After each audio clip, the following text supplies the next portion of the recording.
Welcome everyone to the start of my Halloween series. We are going to be doing themed videos for this entire month. Later on in the video, I'm going to talk a little bit more about what you can expect from this month, but now I think I need to address the video at hand. Today, I'm going to be beating Pokemon Yellow with only a Crobat. If you're new to my channel, you will probably wonder how I am going to do this. So the steps are pretty simple. I use the Pokemon Yellow disassembly, I add Crobat to the game, I make some choices about the stats and moves it's going to have, and then I play the game with it. The playthrough rules can be found in the description. Okay, so let's talk about Crobat as a Pokemon in Generation 1. I backported all of its regular stats, 85 HP, 90 attack, 80 defense, and 130 speed, which by the way, in Generation 1, gives it a 25.39% chance to critical hit. Of course, I had to make a decision as to which special stat to backport, so here is what I chose to do. Zubat in Generation 1 has 40 base special, and then in Generation 2 it becomes 30 special attack and 40 special defense. Golbat mirrors this approach, with its special stat becoming its higher special defense, and then a new lower special attack was invented for Generation 2. So in this case, I think that it's only fair to use Crobat's special defense as its special stat. After all, if Game Freak had included this intimidating bat into the game, I'm pretty sure that's what they would have done. Figuring out a Generation 1 move pool for Crobat is pretty simple. To do this, I have a standard approach. I look at the Pokemon's Generation 2 moveset and backport any of those moves, and then I look at the pre-evolutions and add the moves from those movesets to Crobat's moveset. In Generation 2, Crobat starts with 3 moves, Screech, Leech Life, and Supersonic, but in Generation 1, Golbat starts with Bite, so I figured Crobat should also start with this move. Through Level Up, I gave it the moves that Golbat learns, Confuse Ray, Wing Attack, and Haze. I increased the levels for Confuse Ray and Haze, but I left it the same for Wing Attack. I do think I made a small mistake here by leaving Wing Attack at the same level between Golbat and Crobat, but in the end, that's not going to really impact this playthrough that much, just because of the TM and HM learn set that I gave Crobat. I backported all of the TMs that Golbat can learn, however, I gave it the additional move Fly, just so that we can see how Crobat does when it has access to this move. Since I did my Golbat challenge last year, I was always thinking, how would these Pokemon fare if they had access to Fly and not only Wing Attack? So today is the day that we get to find out. Now let's get a sense of how well Crobat will have to do in order to beat Golbat's performance. Golbat is currently ranked in the D tier of my tier list with a time of 1 hour, 9 minutes, and 32 seconds. It had only one reset due to an unlucky freeze at Lance. It finished the game at level 69, nice, and it had a game time of 4 hours and 33 minutes. Honestly, as a Poison-type Pokemon, it felt fairly consistent, but it still didn't rank particularly well. So I'm really hoping that Crobat will give the evolutionary line a chance to get out of the D tier. Alright, so let's jump into this playthrough and talk about my strategy for the early game. I defeat all of the trainers in Viridian Forest to level up Crobat as much as is possible. Here I'll mention that this backsprite for Crobat is one that I had to make myself. I based it off of the Generation 2 backsprite and just sort of like downscaled it and did some tweaking to the pixels. I think it's kinda janky, like the left ear is really weird. I think that it captures the Generation 1 jank just perfectly. So, as I defeat the junior trainer in Brock's gym, Crobat levels up to level 11, and now I think that I am ready to take on Brock. I have all the tools that I need.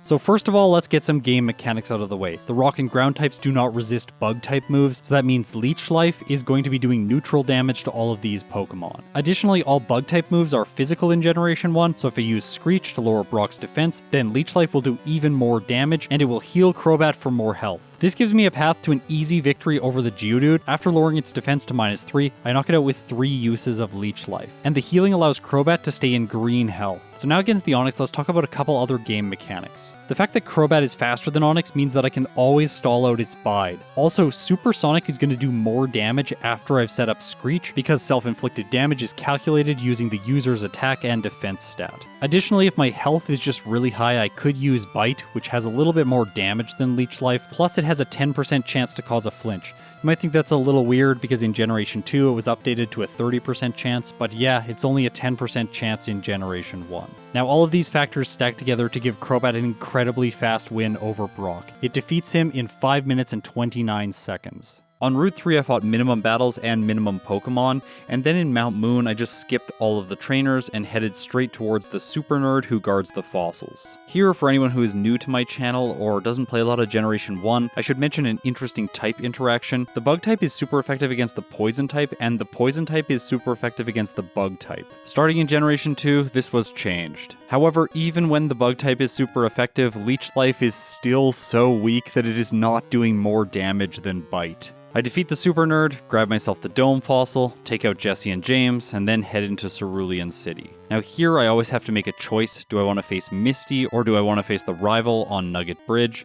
And in this case, I thought that facing Misty first would make more sense. After all, Leech Life is super effective against the Starmie, and it will allow me to heal some health during the battle. Also, the rival has 4 Pokemon on his team, and the second one is Sandshrew, which has Sand Attack, and I would like to be a higher level before I face him. So, let's see how Crobat manages the second gym battle.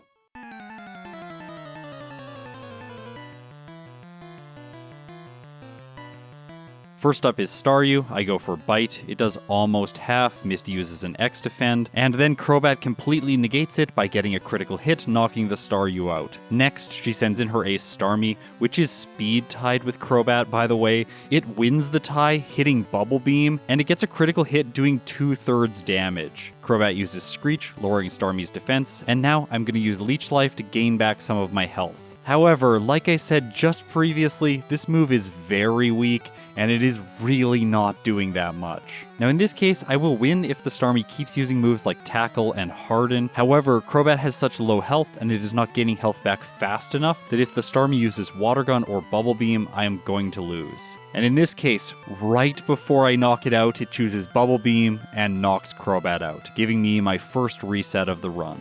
Because that fight was so close, I decided to try the fight again. I have a slightly different strategy. I can set up Screech against the Staryu and then use Leech Life to drain it so that I have full health once again for the Starmie. Here, I'm going to use an additional Screech as well, just so my Leech Life is dealing more damage. However, the Starmie is using too many water moves, and once again it takes Crobat out, this time with a critical hit Bubble Beam. Okay, so I made the wrong choice. I should definitely be fighting the rival now. In retrospect, facing Misty makes very little sense because Crobat doesn't really get any advantages from defeating her earlier on. For example, if you're using a water-type Pokemon and you beat Misty early, then you get access to Bubble Beam, and you can use that throughout the entire Nugget Bridge portion of the game, which really speeds things up. So let's proceed and see how Crobat is going to do against the rival at level 17. Up first is Spearow. Of course, here I'm going to be using Bite, and I get the 2-hit. Next is Sandshrew, and it's the Pokemon that makes this battle difficult. Sand Attack in combination with high defense means that I'm not going to be able to take it out very quickly. Looks like Crobat is going to need at least 3 hits from Bite. Luckily for me though, Sandshrew goes for Scratch twice, and I do get the 3-hit, so I don't have my accuracy lowered at all. And from here, things are going to be much easier. Crobat's able to 2-hit the following Rattata, and then 2-hit the following Eevee. By the way, it doesn't look like I should 2-hit here, but the Eevee uses Tail Whip, which badge boosts my attack, increasing the damage that Bite deals, giving me the knockout. So now let's proceed with Nugget Bridge, and here I want to draw your attention to what is one of the most annoying trainers when you do not have a special move. It's this Hiker. He has a Machop and a Geodude, and you do have to defeat at least one Hiker. Either this guy or another guy who has an Onix, and I'd prefer to face this guy just because you get access to an Elixir after you defeat him. However, what that does mean is I have to defeat his Geodude. Luckily for me, Screech is very useful here. I can lower its defense and then use Leech Life for neutral damage and knock it out fairly quickly. By the way, not having to backtrack and heal on Nugget Bridge is really nice, so that's a little bit of a time savings for Crobat.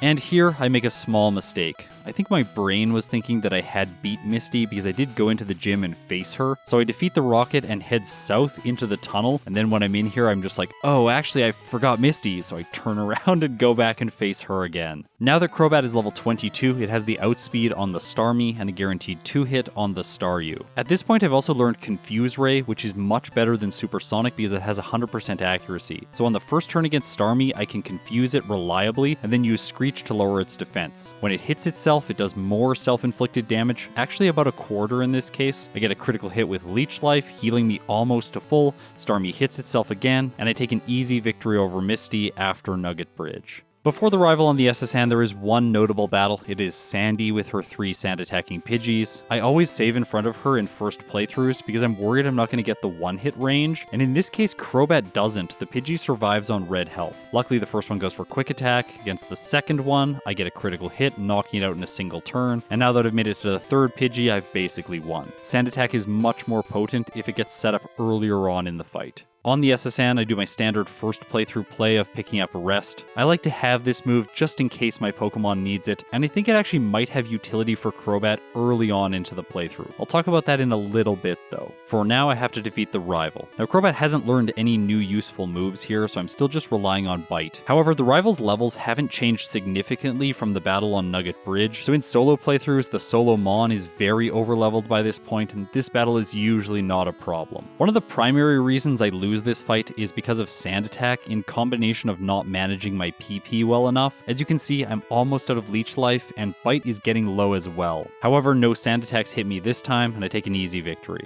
Now that I'm finished with the SSN, I want to compare Crobat to its prior evolutions, Zubat and Golbat. With Zubat, Lieutenant Surge was actually extremely difficult. Zubat was not able to knock the Raichu out fast enough, giving it multiple turns to roll for Thunderbolt, as well as stack up damage with Mega Punch, Mega Kick, and also lowering my attack with Growl, meaning that Zubat would deal even less damage. Now that Zubat video is over a year and a half old now, so I wasn't even doing multiple playthroughs per video when I released it. However, looking back on Zubat, I think that the best choice for it is to not defeat Surge, just to go through Rock Tunnel, gain a bunch more experience, and then come back to Surge later on. With Golbat, things are different, it has higher stats, and I think taking the chance against Surge makes more sense. So that's what I'm going to do with Crobat today.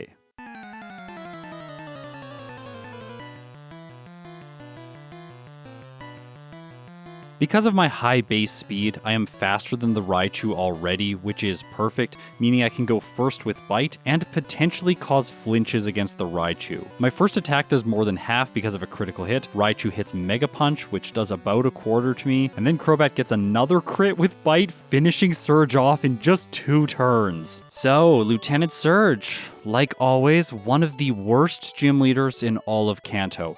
And I actually think he is so bad that he deserves some sort of award for that. So let's bring up the tier list because I had a problem earlier on in September when I did my Grimer video. I started to notice that the E tier was becoming a little bit too packed. So we need another tier. And in this case, I'm going to add the Lieutenant Surge tier, which is just above the Bruno tier. Well done, Lieutenant Surge. You have really earned this. By the way, I want to say a huge thank you to anyone who suggested this on my Grimer video. I think that it's the perfect solution. Now, typically at least one of the trainers between Cerulean City and Celadon City are tricky. In this case, the Wrapping Lass isn't because Leech Life is dealing 4 times damage to her grass poison types. Just inside of the tunnel, I have to face the Pokemaniac, which all of you have lovingly nicknamed Slowbone. It's because he has a Slowpoke and a Cubone. The ground type is obviously not a problem for Crobat. However, Slowpoke could be because it knows Confusion, which is super effective. Also, it is a fairly bulky Pokemon. It's not taking very much damage from my super effective Leech Lives. However, like I said earlier in the video, Bite is going to be doing more damage. It also causes a flinch here, and I defeat him.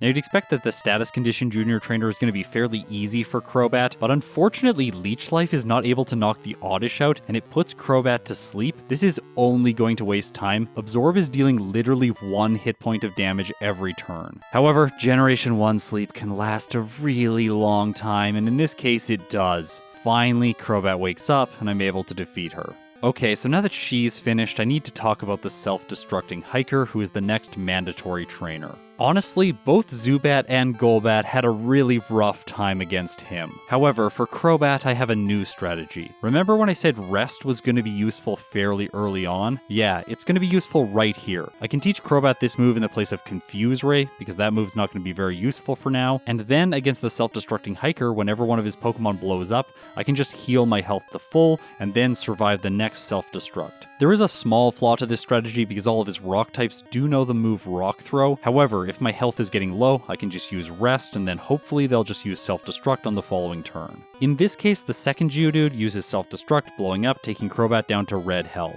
Now I just want all of you to imagine how this fight would be if I didn't have Rest. In that situation, I would either have to get very lucky with the Graveler only spamming Tackle and Defense Curl, or I would have to get a lot of flinches with Bite. But with Rest, I just heal, the Graveler self-destructs, and Crobat easily survives. So there are no more trainers now that are going to be tricky before Celadon City. Outside of Lavender Town, I pick up the TM for Swift, which is a good normal type move. It pairs nicely with Bite. Bite is better if you want to flinch, and Swift of course is better if you've been hit by Sand Attack, Kinesis, or the enemy has raised their evasiveness with Double Team.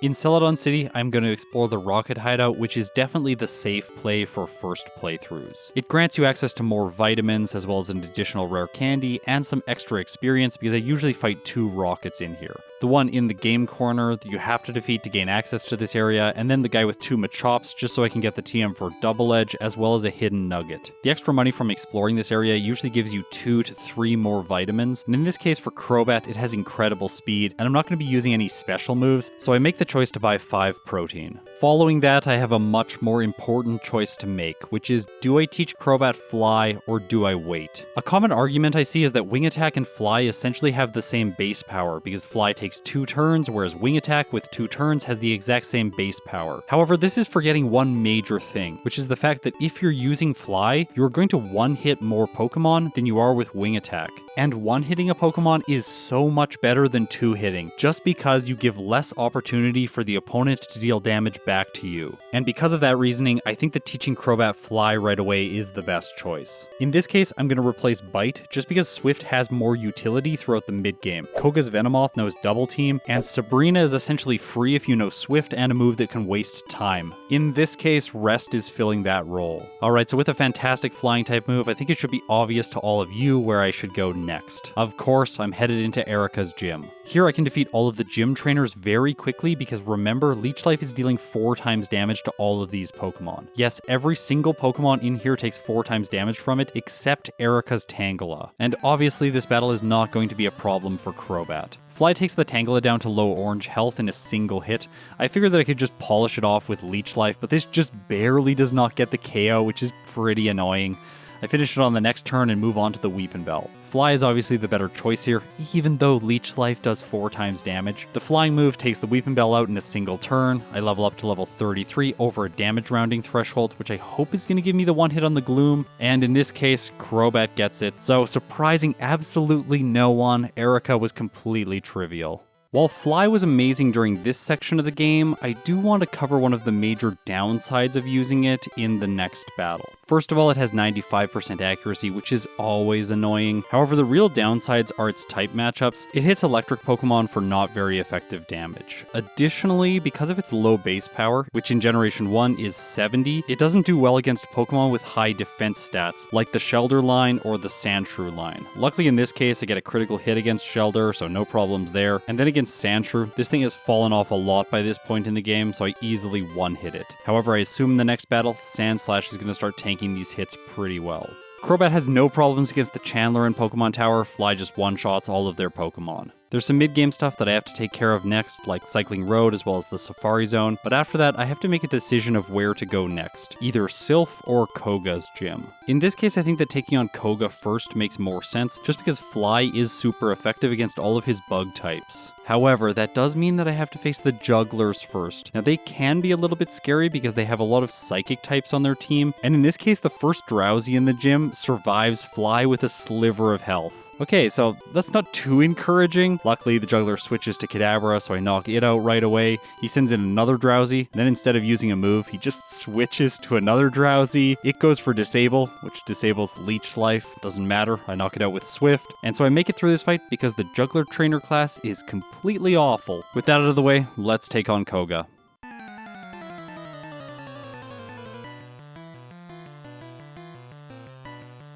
Up first is Venonat. Now in an ideal world, Fly would one-hit all of his Venonats. It takes the first one out, however, the second one survives on a sliver, and it uses Psybeam, which confuses Crobat. Luckily, this doesn't cause self-inflicted damage, and I finish it off on the second turn. Okay, time for the third Venonat. This one, of course, is going to survive, and that allows it to get a Psychic in, taking Crobat down to orange health. Alright, I am not set up for success against the Venomoth. Luckily I outspeed, and I could get a critical hit and knock it out in a single turn, but Fly could also just miss. Okay, losing there makes sense, my damage ranges just weren't good enough against the Venonats. Now, I made a choice here to use 4 rare candies to take Crobat up to level 40.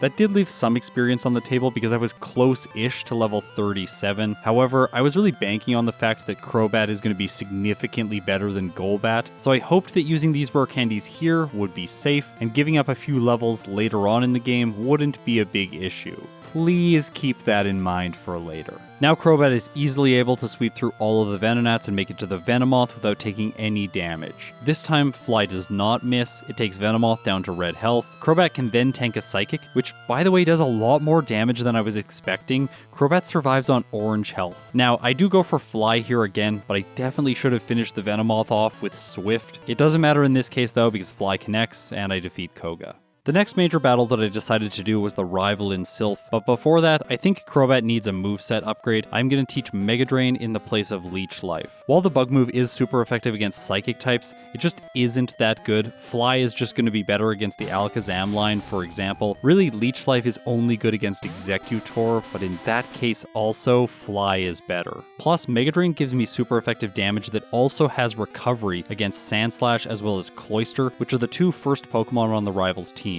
Mega Drain does less than half to the Sandslash, and then I get hit by a Sand attack. I miss my next turn, get hit by Swift, Mega Drain misses again, and the Sandslash lowers my accuracy for a second time. And it doesn't end there. It lowers my accuracy a 3rd time, and then a 4th time, and then a 5th time. So now Fly has a 26% chance to hit, and Mega Drain has a much better chance to hit, 28%. I will note here that I had not yet changed my overlays code to indicate Swift as bypassing accuracy checks, so it is displaying an accuracy number, but that's just incorrect. Swift always will hit. And that makes it a great go-to move in a situation like this. However, the problem is that it doesn't do that much damage, and Cloyster is next. It knows Aurora Beam, which is super effective, so it's able to take out Crobat with its second hit, which also scores a crit. Now here is where I think I make my first major mistake. I decided that I needed slightly better damage ranges to 2-hit the Sandslash, so I used 2 rare candies to go up from level 41 to 43 over the next damage rounding threshold. The reason I think that's a major mistake is that I've now used 6 rare candies, and there are a total of 12 available to the player before the Elite Four. That is half of the available rare candies, and normally in my playthroughs where I explore the hideout, I get a total of 11, so I only have 5 remaining. Now using them here definitely makes the rival easier. I easily 2-shot the Sandslash. The Cloyster looked like it was going to be a 2-hit, but it just barely isn't. However, I still am able to take it out. Then against the Magneton, I use Swift, which knocks it out over 2 turns. I take 1 Thundershock, going down to 35 hit points, but the Kadabra isn't a problem, and then I crit the Flareon, taking a victory. Up next is Giovanni, and this is another reason that Mega Drain is good for the mid-game. It gives me 4 times damage against the Rhyhorn, which otherwise would have been a complete slog to knock out. While I finish this team off, I'm just going to conclude my idea about using these rare candies earlier on. Now, if I run into a challenge, I'm going to have to do a lot of late-game grinding, which in general is a lot slower than just leveling up on trainers as you proceed through areas of the game. One argument against that is the fact that late-game trainers give better experience yields than early-game trainers. This is usually because they have high-leveled, fully evolved Pokemon. By the way, the game calculates experience points based on the Pokemon's level, as well as its base experience yield, and all fully evolved Pokemon have better base experience yields than their first stages. However, this line of logic overlooks one key factor, and that is the fact that if you invest in training earlier on, then those investments compound throughout the rest of the playthrough. An example of this is if I had trained 5 additional levels in Silph, then Crobat would be one-hitting more Pokemon throughout this entire late section of the game, and that would give it a faster result. Whereas if I'm 5 levels lower, I'm going to be 2-hitting a lot of these Pokemon, and that wastes time in battle, even though I'm at a lower level. This is one of the reasons that I almost never try to go for minimum battles. In almost every circumstance, it is usually slower than just doing a little bit of additional training. Alright, so let's talk about Sabrina. There are 2 potential strategies here. One is the badge boost strategy where I spam rest and allow Abra to badge boost me with Flash, and then I use Swift to sweep through her entire team. This is going to be the most consistent strat, however it's going to be significantly slower than just trying to knock out all of her Pokemon with Fly. And that's what I choose to do today. It's going to require overall less turns in battle, however it does have the potential to fail if she uses an X-Defend or Alakazam goes for Reflect. In this case, Alakazam uses Psychic on the turn that I'm in the air, and then it goes for Recover, healing a little bit, which doesn't take it out of KO range, so my next Fly finishes it off. So here, I am glad that I went for the slightly riskier strategy. It did pay off. However, remember that risky strategies don't always pay off. One nice thing about the Sabrina battle was that I actually had a choice of strategies. I cannot say the same thing against Blaine. Here, Crobat just has to spam Fly and hope that it has the damage ranges needed. Luckily for me, it looks like Fly is going to 2-hit the Ninetales, which is encouraging. However, this thing has Confuse Ray, which is really annoying when I am using a 2-turn move like Fly. Crobat hits itself once, but then it snaps out of confusion, lands a second Fly, gets a critical hit, and takes Ninetales down. Next is Rapidash. Things play out similarly here. I take it out with 2 uses of Fly, and move on to Blaine's ace, the Arcanine. Now there is potentially a significant problem here for Crobat, and yes, we get to see it right away. The Arcanine knows the move Reflect. This makes all of my physical moves do half damage, which is a big problem when I am using Fly for primary damage. By the way, you can see the Reflect modifier applied to my effective power in the top left. Still, Fly is my best option. Really, the win condition here is that Crobat needs to get a critical hit against the Arcanine. Now, it does, however, it's still not enough damage, so Arcanine survives, the battle goes on, eventually I use Rest, but overall it's just not enough and Blaine finishes me off. In the next fight, I learn how critical the critical hit was against Ninetales. Without it, I am not getting the 2-hit. So here's an instance where I'm about to have 2 resets, where a lot of this pain would have been mitigated if I had just trained earlier on rather than using rare candies. Then I could have, say, used the rare candies now and gone from level 46 up to level 52. That would have dramatically improved Crobat's chances against Blaine. Either way, I have to make do with the poor situation I'm in now, so let's do some grinding against all of the trainers in Blaine's gym. This takes Crobat up from level 46 to level 48, which is over a damage rounding threshold. I haven't explained these in a lot of my recent videos, so I'm going to briefly go into how it works. The way the game's damage calculation works is it uses your Pokemon's level. However, at certain points during this calculation, it floors off the decimal values. Basically, it just removes the decimal values no matter what they are. There is no rounding up or rounding down. It just always rounds down. So in the cases when this number is approaching the next integer, like 0.9 for example, you actually lose a significant amount of damage. However, when your Pokemon's level ends in 0, 3, 5, and 8, very little damage is being floored off. So in these cases, your Pokemon actually gets a little bit more of a boost in its damage when compared to the increases that it was getting between the previous levels. This is relevant in the battle against Blaine because I can now 2-hit the Ninetales. I made a bad choice against the Rapidash trying to use Rest to heal. This thing knows Growl and it lowers my attack stat, which is very bad. I played out the rest of the fight, but once again the Arcanine is able to finish off Crobat. Alright, this was getting a bit frustrating. I didn't want to do more grinding, so I decided to see if a different move would help me defeat Blaine. What if I use Double Edge instead of Swift? Now the effective power of this move is slightly lower than Fly, however it only takes 1 turn to be used. That means I have a guaranteed hit on the Arcanine before it uses Reflect. I make it to Blaine's ace with green health, I go for Double Edge, it does just over a third, Arcanine goes for Takedown, missing, which is perfect, and from there I decided to use Fly just so I'm not going to take any more damage. I get lucky because Arcanine goes for Reflect, and then Crobat gets a critical hit, and because of that I am able to polish it off on the next turn, even though Blaine uses one of his typical super potions. With that gym battle out of the way, there is only one more gym leader left in all of Kanto. It is of course Giovanni. Now this fight could potentially be a little bit difficult, so I'm going to do 2 trainers of optional training in his gym just to get Crobat over the next damage rounding threshold to level 50. And with that out of the way, let's take on the final gym leader.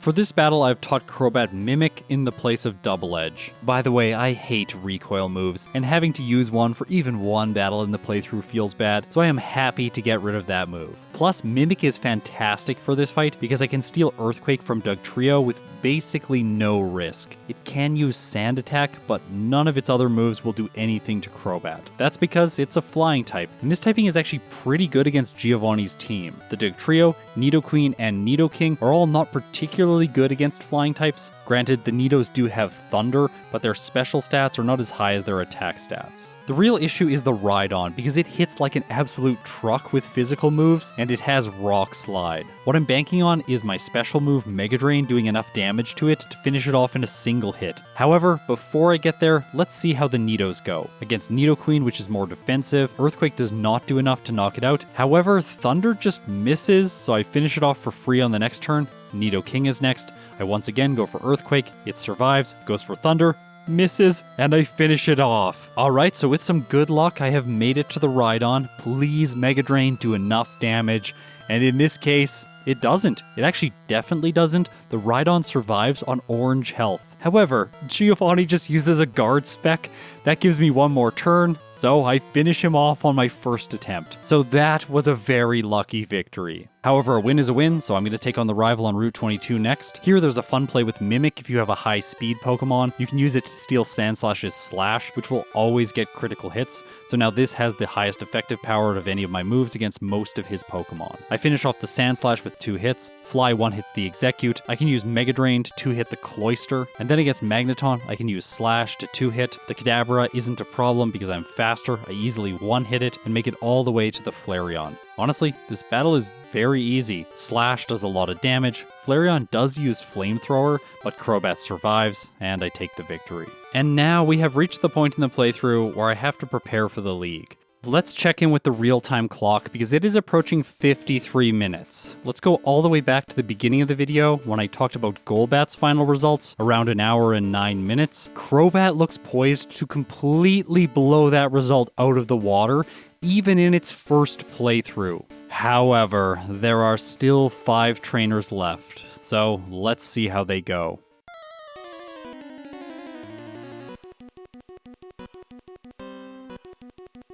Lorelei is up first. Now here I was really banking on Mega Drain doing a lot of damage to the Dugong, and it looks like it's doing a decent amount. Oh, that's because of a critical hit. That's not particularly encouraging. As a result, it looks like Dugong is going to take 4 turns to knock out, which is quite bad because this thing loves to use Rest. However, in Pokemon Yellow, to bypass some soft locks that were in Red and Blue, the developers gave this specific Dugong an AI modification that treats all of its moves as neutral 2 out of 5 turns. So that means it's not always going to be choosing Rest against Crobat, and in this case it goes for Aurora Beam, giving me the time I need to finish it off with Mega Drain. Next is Cloyster. I go for Mega Drain and it does less than half. Okay, that's really bad. Cloyster hits Ice Beam, which does so much to Crobat, taking it to orange. My next Mega Drain gets a critical hit, but it's not enough to finish Cloyster off. Lorelei heals it with a Super Potion not once, but twice. However, after taking 1 more Ice Beam, Crobat finishes it off. Okay, so I've made it to the Slowbro. My strategy here is to mimic Amnesia, set up boosting my special, and then use Rest so that this thing can't do very much to me, and that will hopefully give me the time I need to knock out the Jinx and the Lapras with Fly. However, in Yellow version, this Slowbro is much better than its Red and Blue counterpart. This thing has Psychic in addition to Amnesia. Now, there are 2 AI modifications at play here. The first one is good AI, meaning it will always choose a move it thinks is super effective, so either Psychic or Amnesia. It's never going to select Surf or Withdraw. And the second AI modification is that on turn 2 it will always use a setup move. In this case it just spams Amnesia, which I guess is the best outcome for me. There isn't really a good outcome here. I'm just going to have to get lucky and hope that it doesn't use Psychic. Unfortunately for me though, that doesn't play out and Crobat goes down. However, all is not lost. I still have 5 rare candies, so let's use them all and take Crobat up to level 58. Still, Mega Drain isn't doing very much to Dugong. However, I get a critical hit and finish it off without taking any damage. Next is Cloyster. It looks like I'm doing almost half now. I might need level 60 for this battle. Cloyster hits Ice Beam, and in this case, it freezes Crobat. In Generation 1, there is no way to defrost, so that's another loss. I attempt again, getting very lucky, critting the Dugong twice, knocking it out in 2 turns. Cloyster's next. I do less than half. It hits Ice Beam and gets a critical hit, plus it freezes Crobat. Not great. This is not looking good for the bat. After a couple more losses, I decide that this is probably not going to happen. I should really do some training. So let's head back to Kanto. First, I'm going to head back to the power plant and pick up an additional rare candy. This is a fast way to gain 1 level. After that, I fight trainers in the fighting dojo. Here you might wonder why my Crobat is level 53 and not 58. That's because I use my rare candies after I save, just so when I reset, I can level up when my Pokemon requires less experience points. That means I only need to level up once to level 54, and then I can use 6 rare candies to take Crobat up to level 60. Hopefully this damage rounding threshold is going to give me better ranges, especially on the Cloyster. However, that's not the only improvement that I have in this battle, because I figured out that against the Dugong, I should be using Fly. It has more special than defense, so Fly is going to guarantee a 2-hit, which is great because then on average, this thing is only going to deal 1 turn of damage to me, and in this case, it doesn't even attack once, it just uses Rest on the first turn, fails, goes to sleep, and I finish it off with my 3rd Fly. Alright, so the clock just ticked over the hour, Cloyster comes out, I use Mega Drain, and it still looks like it's doing a little bit less than half. It uses Ice Beam, and for the 3rd time, it freezes Crobat. Apparently, the AI just loves freezing the Zubat line. Like, that was my only reset in my Golbat playthrough. Now I have 3 resets with Crobat just due to freezes. I'm getting very unlucky here too, because Ice Beam only has a 10% chance to freeze. And then in the next fight, the bad luck continues, because Cloyster critical hits Crobat, taking it down to red health. Now, I'm in a really bad position going up against the Slowbro. Once again, I just hope that it isn't going to use Psychic. However, in this case it does, twice, finishing Crobat off. I try again, Slowbro finishes me again, even though I'm trying to use Rest after Amnesia to heal up. It's just not working at this level. So I think Crobat has to go and train more. And this is where we all have to remember the rare candies that I used earlier in this playthrough. 4 before the rival in Silph and 2 before Koga. These were definitely used prematurely. The next level that makes sense to face Lorelei at is 63, and if I am not able to win here, I am likely going to clock in slower than Golbat's final playthrough. Now that isn't the end of the world, because this is Crobat's first playthrough, so I do have to optimize and feel things out. In this case, I make it to the Slowbro with green health, which is a fantastic result. It goes for Psychic first turn, which means it doesn't boost its special. I think that's actually good. Then I can set up Amnesia before it uses its next Psychic, and now it isn't doing very much damage. Now I have to make a choice. Do I go for Rest to heal, or do I try to knock it out? And I think in this case, Rest is going to be better, because I don't want to get hit by Lapras's Blizzard. Luckily for me, Slowbro continues to set up Amnesia, so I wake up and I can continue my own setup. This allows me to get all the way to +6 before it finally uses Psychic, and now it is only doing a 3rd. Okay, that's perfect. Now I can use Mega Drain to knock it out over 3 turns, healing to full before the Jinx comes in. And then I had some serious fumble fingers, accidentally pressing A and using Mega Drain on the Jinx, which is bad because it doesn't knock it out, giving Jinx a chance to use Ice Punch, which unfortunately for me, freezes Crobat. That is the 4th freeze against Lorelei. I can't believe this luck. So I guess I just have to keep trying this battle, and by the way, that result that I got last time was very lucky. In the next fight, the Slowbro finishes me again. I tried it one more time, but the result was the same, so I have to once again continue grinding. And at this point, we have officially passed Golbat's 2nd playthrough result. I trained Crobat up to level 59, where I can use 6 rare candies to take it up to level 65, the next damage rounding threshold. Please tell me this is going to be enough for Lorelei. And it kind of looks like it might not be. I lose once, twice,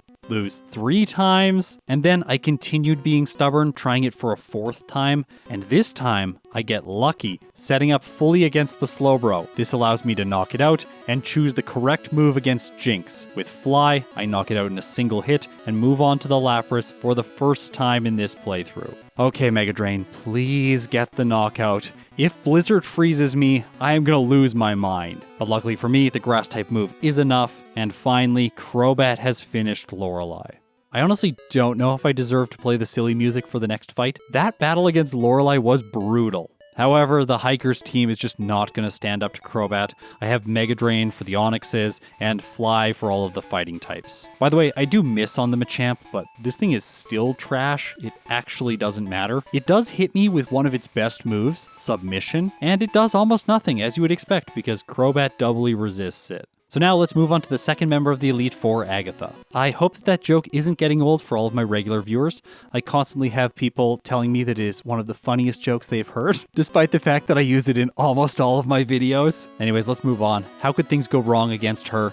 Well, she has a lot of psychic type moves, Hypnosis, Dream Eater, and Psychic on the final Gengar. However, Crobat has a lot of advantages. Fly is a physical move, the ghosts have much lower defense in comparison with their special, and I can also use Mimic to steal Substitute.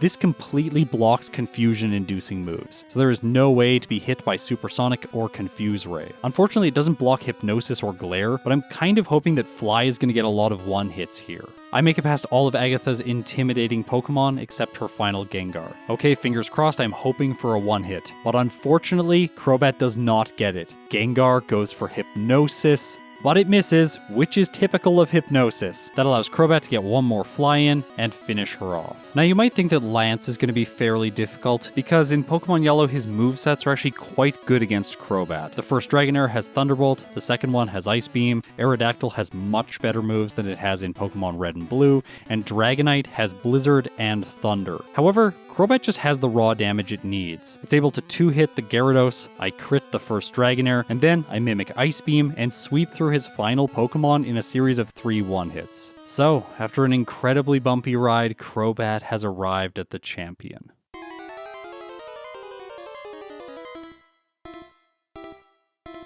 Okay, rapid fire, let's summarize all the reasons this fight could be awful. Sandslash has Slash, Alakazam has Psychic and Kinesis, Executor has Hypnosis, which it will always prioritize, Magneton has a 50-50 chance of using Thunderbolt or Thunder Wave, Cloyster has Ice Beam and Aurora Beam, and Flareon is actually not a problem at all, it is just going to spam Reflect. However, I still don't like my odds. 5 of 6 Pokemon have stuff that could mess me up. However, Sandslash is not doing a lot with its critical hits from Slash, and I can use Mega Drain to heal back all of the health. Plus, I was able to steal Earthquake, which is going to help me out against the Magneton. I use Fly for a little bit more damage against the Alakazam, knocking it out in a single critical hit. Fly is super effective against Executor. I just hope that I'm going to get the one hit so this thing doesn't put me to sleep. However, the bulky grass type survives and goes for Hypnosis, but of course it misses, as is typical. I finish it off on the next turn, move on to the Magneton, use Earthquake. Now, this thing is very defensive, it usually survives, but luckily for me, Crobat has enough attack and finishes it off. So, I have made it to the Cloyster without too many problems. Mega Drain is going to be the best move here because Cloyster has the highest base defense in the entire game. It does just under half. Okay, please no freeze. And Ice Beam does not freeze. I hit it again, taking it down to red health, but this gives it another chance to use Ice Beam. But at the critical moment, the champion's move gets a Generation 1 miss. I finish it on the next turn, move on to the Flareon, polishing it off with Earthquake, and Crobat clocks in with a time of 1 hour, 18 minutes, and 42 seconds, with 21 resets at level 69. This took 4 hours and 8 minutes of game time. Overall, I'm pretty disappointed with this playthrough. These are not nice results. So let's go through the optimizations that I made for my second playthrough to smooth the results out. Against Brock, I make no major changes. This one is quite easy for Crobat just because of its moveset. However, in Cerulean City, I make a major change because I go up against the rival right away rather than Misty. Crobat is actually very capable in this fight because Bite is a fantastic move early on into the game. Despite getting hit by one sand attack, I still take a first attempt victory. Now after Nugget Bridge, Crobat is level 21, which is perfect because then I have Confuse Ray for Misty. I take a first attempt victory against her, so the early game has been significantly smoother. On the SSN, I still pick up Rest. This is going to be useful against the Hiker in the tunnel, and then I did decide to face Surge right away rather than skipping him and coming back later. This is safe to do because of the damage ranges. Crobat has a 59% chance to 3-hit the Raichu with Bite. Also, I am faster, so I can cause flinches, and the Raichu is only going to knock Crobat out if it gets a critical hit. The regular damage from it is going to deal between 85 and 91% damage, so it still is a lot. However, I like my odds overall, and that is because Surge is just typically really bad, and that's exactly what he is in this fight. Raichu just misses a Mega Punch, then goes for Growl twice in a row, and I finish it off without incident. He is truly deserving of a Lieutenant Surge tier. Rest gives me a first attempt victory over the Hiker in the tunnel, and then I make a few changes. I teach Fly in the place of Screech, and then during my training in Erika's gym, I teach Wind Wing Attack over Bite. Now this doesn't seem to make sense because Bite and Swift both have higher base power. However, I want an additional flying type move so that I have a lot of PP and so that I can also attack every turn if I want to. It is overall a little bit more flexible for Crobat because I need to do a lot of training in the mid game. And that's why this move synergizes really well, because there are many fighting types and grass types in the mid game that I can now knock out very quickly. For example, I defeat every trainer on Cycling Road. After that, instead of going to Koga's gym, I head to Saffron City, where I defeat all of the black belts in the fighting dojo. However, this does not complete my training because in Silph I fight a total of 11 trainers before the rival. This number includes the guy with the Machoke as well as the mandatory Arbok trainer. This extended grind brings Crobat up to level 46, and now, just before the rival, I am going to finally overwrite Wing Attack in favor of Swift. By the way, here I will just mention that Wing Attack still doesn't change that much in this playthrough. I didn't use it for any of the training in Erika's gym, and I could have just used Fly a little bit more on Cycling Road to level up and get Wing Attack at like level 36 or something like that. Basically, it isn't going to skew results that much if Crobat learns this earlier on or slightly later. Now at level 46, I have a guaranteed 2-hit on both the Sandslash and the Cloyster at the beginning of the battle, and then I have a 44% chance to 2-hit the Magneton with Swift. After that, Swift is the better move against Kadabra. It is a guaranteed 1-hit, whereas Fly has a 5% chance to fail because of accuracy. However, Fly does make more sense against the Flareon. It has a 24% chance to 1-hit. I don't get it in this battle. That means that things get fairly close. However, I end up finishing it off, so Crobat still has no resets. Now after the mandatory trainers in Koga's gym at level 49, I am going to sweep through his team with ease. The only way I will not knock out his Pokemon is if Fly misses, and in this case, it doesn't. Now remember how bad Blaine was? Yeah, I want to fight Sabrina first just to get a little bit more experience. However, this does cause an inconsistency in the route because I only have a 24% chance to knock out the Alakazam with Fly. By the way, these percentages include accuracy, so whenever I say like 24% chance with Fly, that is including the 5% chance to miss. However, there is another flaw to this strategy because Sabrina uses an X-Defend on Kadabra before I hit it with Fly. That allows it to survive, use Psychic, taking Crobat down to orange health, and because of a Fly miss, the following Alakazam finishes me off. However, Sabrina is really inconsistent as a trainer, so I'm able to defeat her on the next attempt. Then, after fighting all of the burglars in Blaine's gym, my Crobat is level 51, almost level 52. This gives me really good chances to 2-hit the Ninetales as well as the Rapidash, 91% and 92% respectively. However, the Arcanine is a little bit more tough. It's going to be a 40% chance to 2-hit with Fly, and that is of course if it does not use Reflect. In this case though, I get a critical hit on the first turn doing more than half, and then it doesn't use Reflect, so I knock it out on the next turn. No resets to Blaine is perfect. Now you might think that I should have used my rare candies back there or before Giovanni, but I am going to continue to save them. I'm going to mimic Earthquake, and it's going to give me guaranteed 2 hits against essentially all of his team members. There is one way for Crobat to get messed up here, which is if Thunder gets a critical hit from either the Nidoqueen or the Nidoking. In this case, the Nidoking crits me, and then it paralyzes me as well, so that is one reset, a little bit frustrating.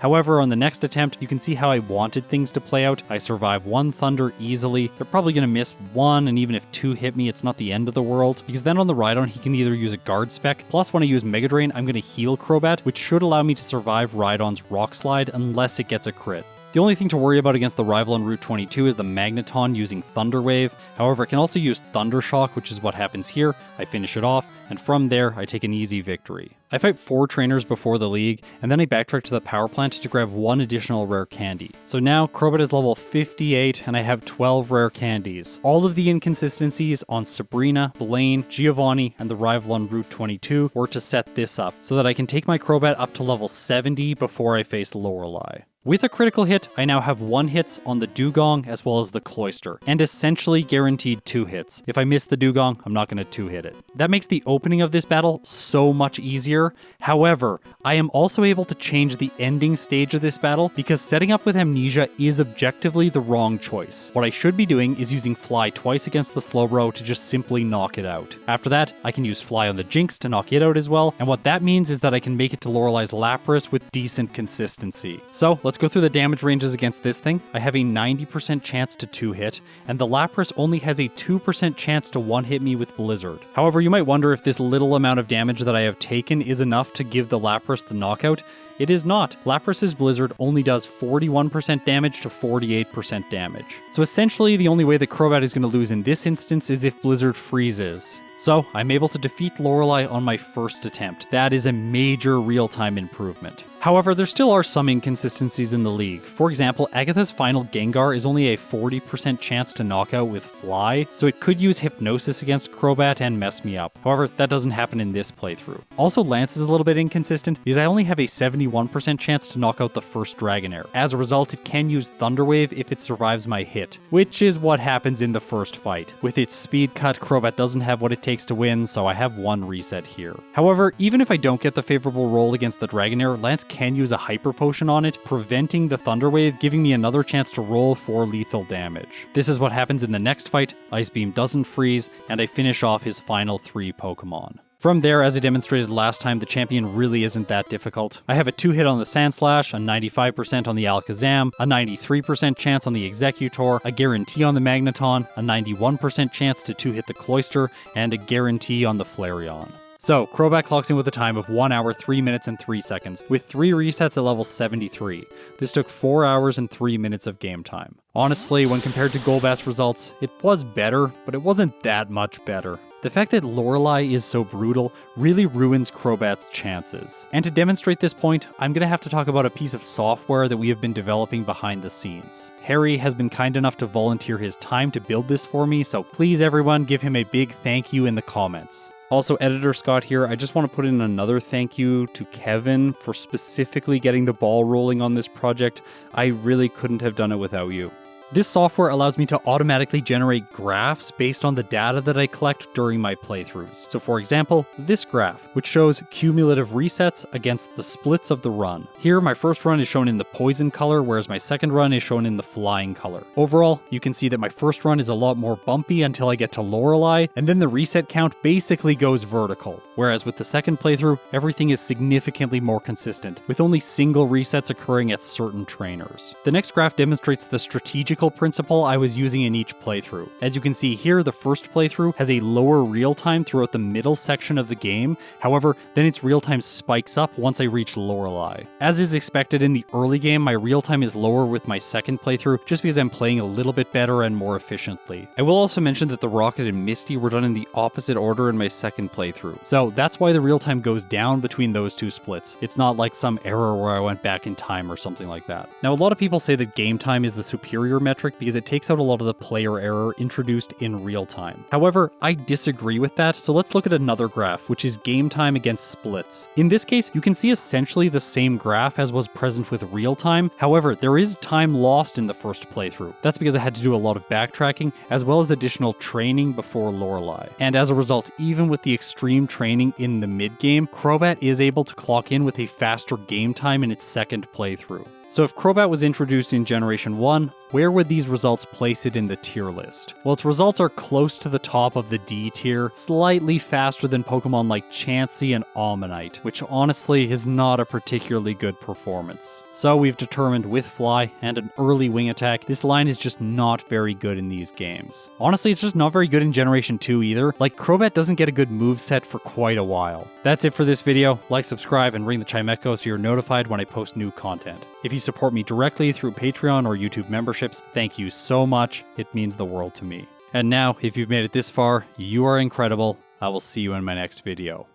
For everyone who's stuck around and is still watching the credits, thank you so much. Watch time really matters on YouTube, by the way. So as a treat for all of you, I'm gonna face Oak. His first Pokemon is Tauros, which I knock out with 3 uses of Fly, and then I move on to the Executor. Now I wasn't sure if I should mimic Hypnosis here, but in the end I just decided to go for Fly, and I knock it out with a single critical hit. Next is Arcanine. I go for Fly, doing half. It hits Takedown, doing very little to Crobat, and I knock it out on the next turn. Crobat levels up to level 74. Blastoise is next. Now this thing knows Skull Bash, which is kind of a trash move. It does not raise defense in Generation 1. It does a little bit to Crobat. I'm gonna need 3 turns to knock it out. Luckily for me, it misses Hydro Pump, and I take it down. So all that's left is Oak's Gyarados. I go for Fly, getting a critical hit, taking it down to red health, and Gyarados uses Leer. So with that, Crobat is able to defeat Oak. Thanks so much for watching, everyone.